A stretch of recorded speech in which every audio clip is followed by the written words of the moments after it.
Hello guys, अस्सलाम वालेकुम। Welcome है आप सभी का the tiny tasty live show में। इस शो में आपको पाकिस्तानी और इंडियन दुनिया भर के खानों की नई से नई रेसिपीज़ आपको मिलती रहेंगी, तो आपने इस चैनल को छोड़कर कहीं भी नहीं जाना है। वैसे तो जो मैं आज रेसिपी आप लोगों के लिए लेकर आई हूँ, ये रेसिपी हर घर में बनती ही है और हर तरह को अपने अपने स्टाइल में बनाना अच्छा लगता है। लेकिन जो मैं आज आप लोगों के लिए रेसिपी की टिप्स एंड ट्रिक्स के साथ लेकर आई हूँ, तो इस वीडियो को आपने स्किप नहीं करना है। सबसे पहले मैंने यहाँ पे चने की दाल ली है और इसको मैंने पानी से अच्छे से साफ़ करके भिगो देना है कुछ देर के लिए। और इसको हम भिगोने के बाद मैंने कुछ इस देर रख दिया था इसको भिगो के। अभी हम इसमें पानी और सॉल्ट ऐड किया है और थोड़ी सी स्पाइसेस ऐड करने के बाद ये मैंने इसमें मिर्ची और टोमेटोज़ जो हैं वो थोड़े थोड़े काट के डाल दिए हैं। और अब हम इसे चूल्हे पे ऐसे ही रख देंगे और इसे पकने देंगे। तकरीबन ये पकने में कोई 20-25 मिनट लेगी। आपने इसमें कुछ भी एक्स्ट्रा ऐड नहीं करना फ़िलहाल।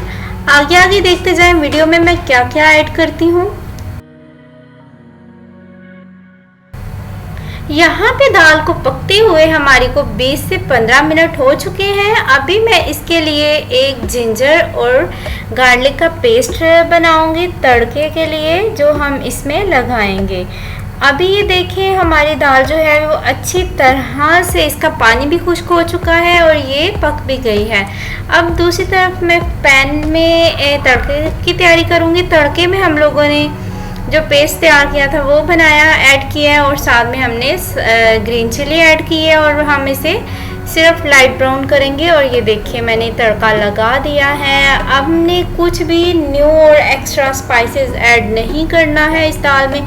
बिल्कुल सिंपल और देसी स्टाइल में हम लोगों ने बिल्कुल बना के तैयार की है। इसी स्टाइल से आप लोगों को कैसी लगी है ये वीडियो, आप लोग हमें ज़रूर बताइएगा।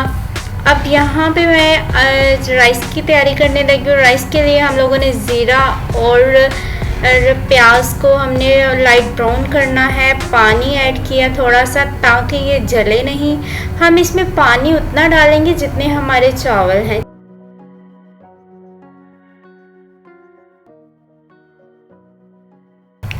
तो यहाँ पे मैंने राइस जो थे वो ऐड कर रही हूँ।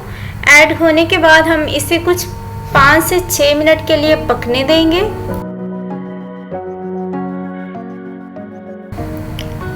जी, तो हमारे राइस जो हैं वो भी ऑलरेडी पक चुके हैं। तो हमारी दाल और चावल जो हैं वो बिल्कुल ही पक चुके हैं। अब हम इसे सर्व करेंगे। सर्व करने के लिए आप अपने मेथड से कर सकते हैं। इस वीडियो को आपने ज़्यादा से ज़्यादा शेयर करना है। आप हमें फीडबैक दीजिएगा कि ये वीडियो आपको कैसी लगी है और कुकिंग का स्टाइल आपको कैसे लगा है। नेक्स्ट फिर आपको एक अच्छी सी रेसिपी के साथ ज्वाइन करूँगी। तब तक के लिए अल्लाह हाफिज़।